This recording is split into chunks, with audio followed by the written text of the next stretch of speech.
And my number one favorite way to use the metronome is...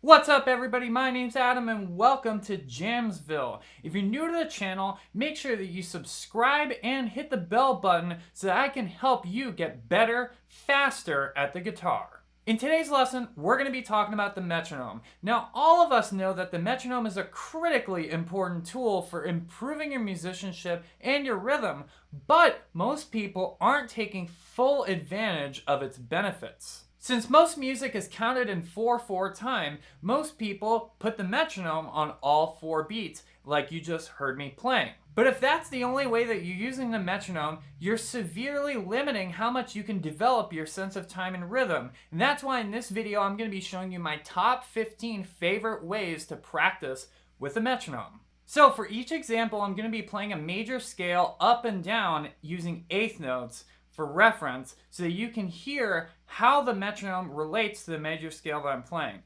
Then I'm going to transition into 4 bars of improvising with quarter notes and then 4 bars of improvising with eighth notes. So number 15 is with the metronome on all 4 beats. This is what that sounds like. 1, 2, 3, 4.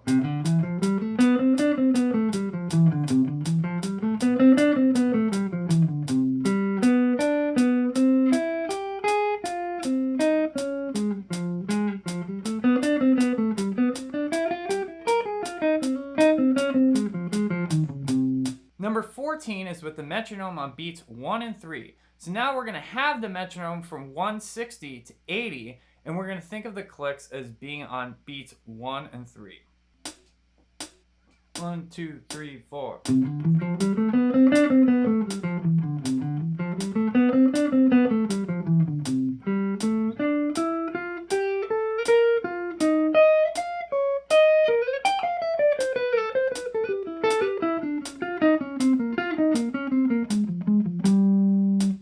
Number 13 is having the metronome on beats 2 and 4. So now we're going to leave the metronome at the same tempo as with 1 and 3, but we're going to change our thinking so that the clicks are occurring on beats 2 and 4.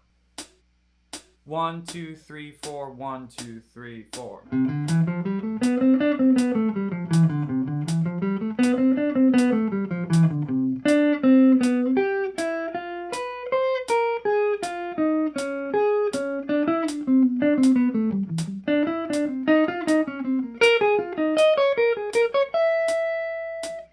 Number 12 is going to be the metronome on beat 1 only. So now it's getting a little tricky because there's less metronome to help us out with keeping time, so we're going to have to rely on our internal clock. So now we're going to cut the metronome in half again so that we only have 1 click per bar. 1, 2, 3, 4.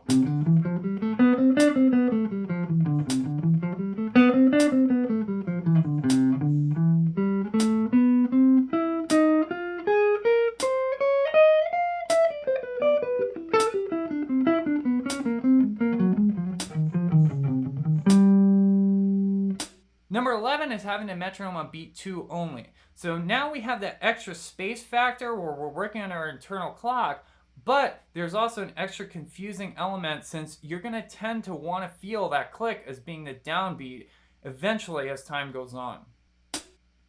1, 2, 3, 4, 1, 2, 3, 4.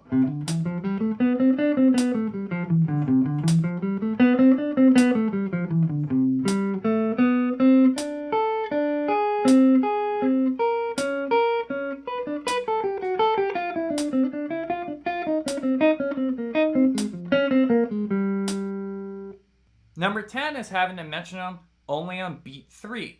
This is what that sounds like. 1, 2, 3, 4, 1, 2, 3, 4.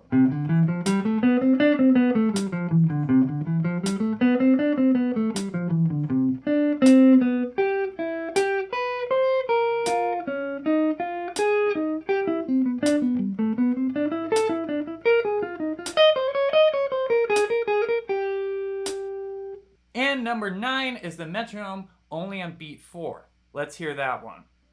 1, 2, 3, 4, 1, 2, 3, 4.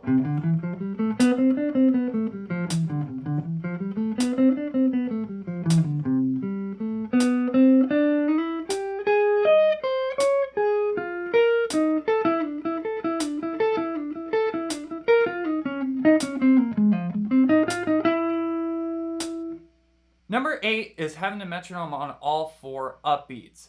Get ready, this one's going to be really tricky because you're used to hearing the metronome being on downbeats, but now we're going to be thinking of the metronome as being on the ands. And this is what that's going to sound like. 1, 2, 3, 4, 1 and 2 and 3 and 4 and...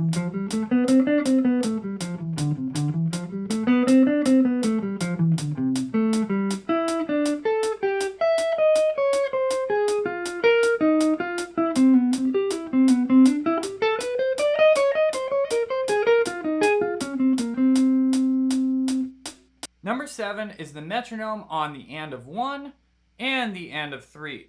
We're going to cut the metronome to 80 beats per minute because now we have half the number of metronome clicks. Now, with all of these upbeat ones, by the way, it would really do you some good just to spend some time counting along to it so that you don't lose the counting in your head. Because once you have the counting in your head really solid, it's going to be much easier to be able to play along with the metronome and then eventually start improvising without losing track of the beat. This is what that sounds like. 1, 2, 3, 4, 1, 2, 3, 4.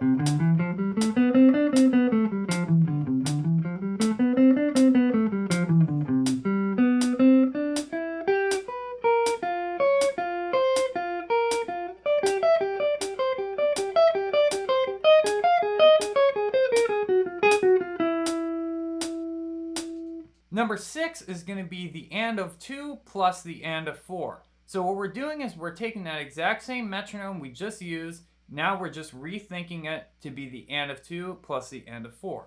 Let's hear that one. 1, 2, 3, 4, 1, 2, 3, 4.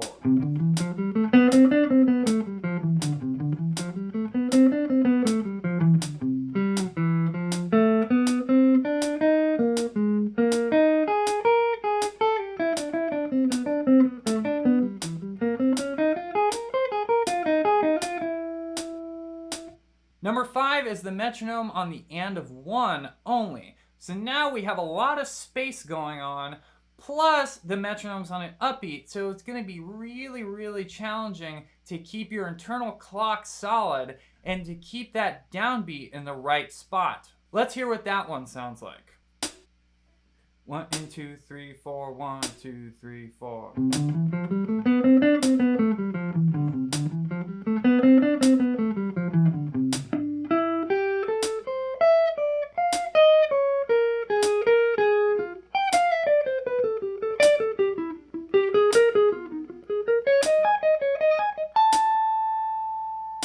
Number 4, we're shifting the metronome over to the and of 2 only. Let's check that one out. 1, 2, 3, 4, 1, 2, and 3, 4.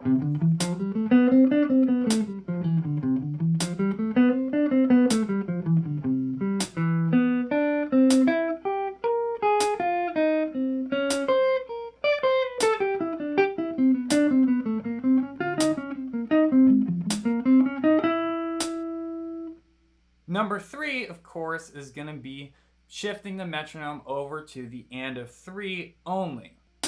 1, 2, 3, and 4. 1, 2, 3, 4.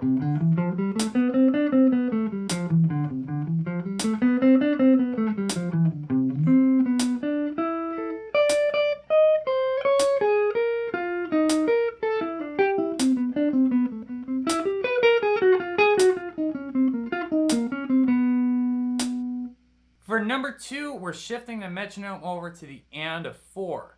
This one's going to be particularly hard because it's so close to beat 1. It's really, really easy to shift it over in your brain to being beat 1. So you got to really, really watch out for that one. 1, 2, 3, 4, and 1, 2, 3, 4, and...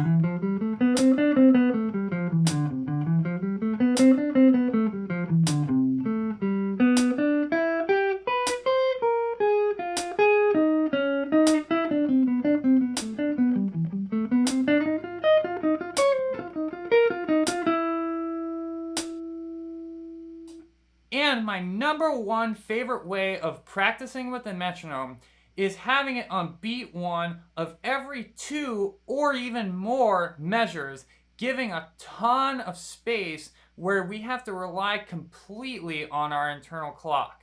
For this one, I'm going to have the metronome again to 20 beats per minute, which is 1 beat every 2 measures at 160 beats per minute.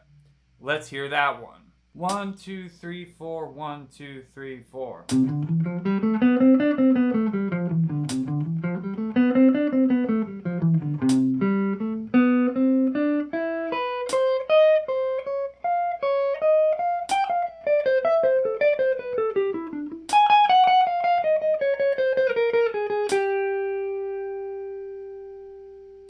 Getting comfortable with the metronome in all these different ways is going to absolutely skyrocket your confidence in your rhythm and time. And if you take that confidence in your rhythm and time and combine it with confidence and mastery in your harmonic and melodic vocabulary, you're going to be sounding amazing every single time you play.